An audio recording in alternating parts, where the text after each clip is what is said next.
Hello, welcome to my crafty channel. This is Paula. Today we're going to try and put together a few different products that I got in my Stampin' Up starter kit. So I got a very fun stamp set, which I can see some good uses with some little subtitles and larger titles for scrapbooking. I got a card kit, and in the card kit was this exclusive little stamp set with this beautiful rose and leaf. So I think there could be a place for that, as well as the grey granite ink, which is a Stampin' Up colour. I obviously got this beautiful wood grain paper, which is called Country Woods, and I got the die cuts for the Thoughtful Wishes die set. So I haven't got the stamp set yet, but I do have the die cuts, which do allow you actually to create a lot of really fun, beautiful standalone dies. Now let me just show you what they look like, just so you can see there's a whole heap of them that actually on their own are going to look beautiful. You don't need to stamp. Where's another one? There's another one here that's got a little bit more of a leafy effect, and we've got some cute little individual flowers, and etc. It just goes on and on. The only two that are really shaped for stamping are these two, and again you could actually shadow some of the others with these if you had different colors going on. So the die cut set on its own is actually a really cool purchase. So I've got this whole lot to play with. Now let me show you the photos that I'm thinking of using. So on joining Stampin' Up, this is one of their little logos, which is awesome. Love what you do, which absolutely, I love my crafting. This is when I got my first kit box, and this is the contents of my kit. So I'm actually just going to document the starting point of Stampin' Up with this layout that we're going to play with today. So watch what I do with my products and see what you think. So to start with, I went to the back of the Country Woods paper pack and had a look at the different suggested colours, Stampin' Up colours, and I've written down some of the close to my heart equivalents, which are the inks that I have at the moment currently in stock. So I can pull in colours like mink and charcoal, or my toffee and acorn, the more browny colours, or I can bring in the beautiful peach, or if I want a stronger shade, the melon, because they actually tie in beautifully with the colours coming through. And who remembers Bluebell? This was a shade, a colour of the year a few years back, and again that's going to be a really nice blue with this. If I wanted to pull in the more minty colour, another colour of the year, sea glass, is going to actually tie in beautifully. So we've got some lovely soft colours to bring in, as well as some of your naturals like your greys and your browns.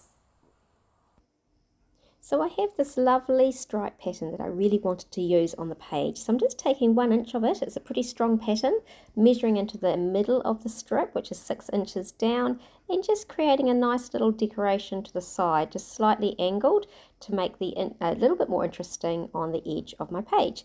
And I even tried flipping over that little excess, and it didn't look too bad with the blue showing through. Now I'm looking at all the different colours. There's some beautiful shades in this wood grain paper, and I've cut out a whole bunch of 2-inch squares just to give me a starting point to play with. So I'm lining these all up, and I do know my photo is going to take that centre spot, so I don't need the last couple in the centre there. Now to make it a little bit more interesting and to give it a slight frame, I've decided to pull out my masking tape. I'm just going to do a little bit of ink blending around the grid of squares. So I'm just positioning the masking tape with a tiered edge. I quite like this tiered effect. So I'm just pulling in enough masking tape to cover off all the way around so I can fill in the blanks. So you can see this is at the point where I pull out the different colours of ink that I had available to me, and chose to go for the gorgeous Bluebell, which I haven't used in a really long time, but it's got a lovely tone to go beautifully with the wood grain. I think blues and browns always go nicely together, and this is just one sort of case in point of it working beautifully. So it doesn't really matter about the centre being blended nicely. I'm just really getting that edge of the torn paper to come through, which is a really fun effect. Nice and soft. So I've repositioned those little squares back on again in the nice little pattern. You'll notice that some of mine have got the grain running vertically and some horizontally. I have mixed it up a little bit. Now I did decide on the edge that it was easier just to put a little 3/4 inch strip of my dark blue colour through, just to make that nice and easy to keep that side all square. Now I'm going around the edge with my dark brown, which is an espresso shade, just to give a bit more definition to the squares. They're quite soft and they were blending into the background, so this is a really nice way of just making them stand out and be a bit defined in their own right. So once I've got those all done, I can position my photo into the center and start to get a little bit of a feel for how this layout's going to work. On that stamp set, there was a lovely little piece. It's kind of like a little framing piece. It's got little dots and splotches. Excuse my head coming through.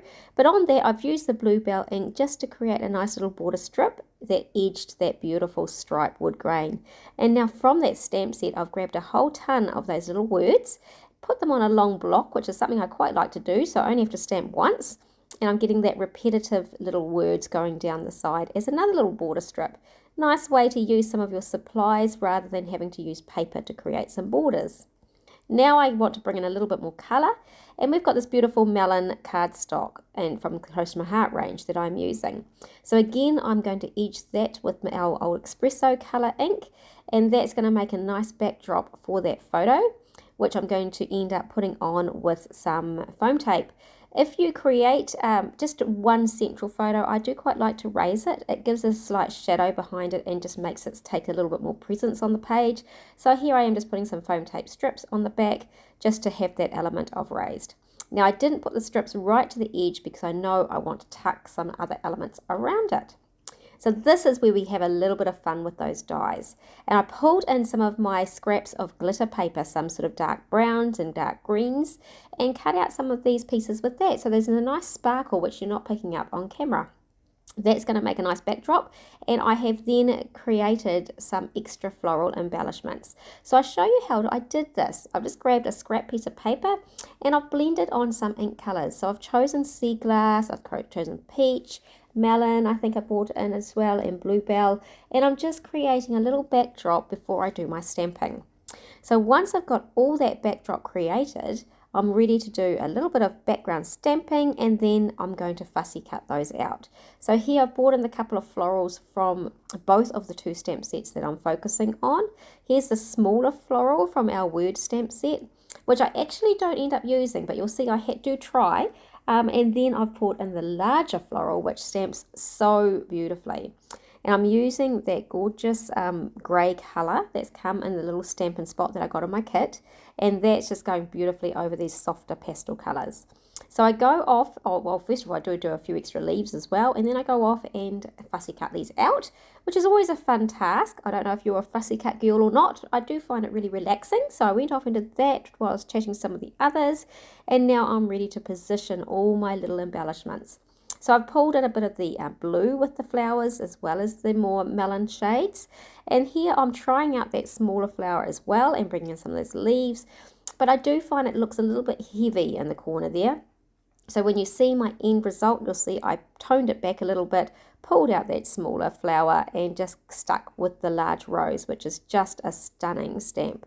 So there you go. That's my first little stamp, my first little try with Stampin' Up products and a touch of scrapbooking. I hope you enjoyed what I created for you today.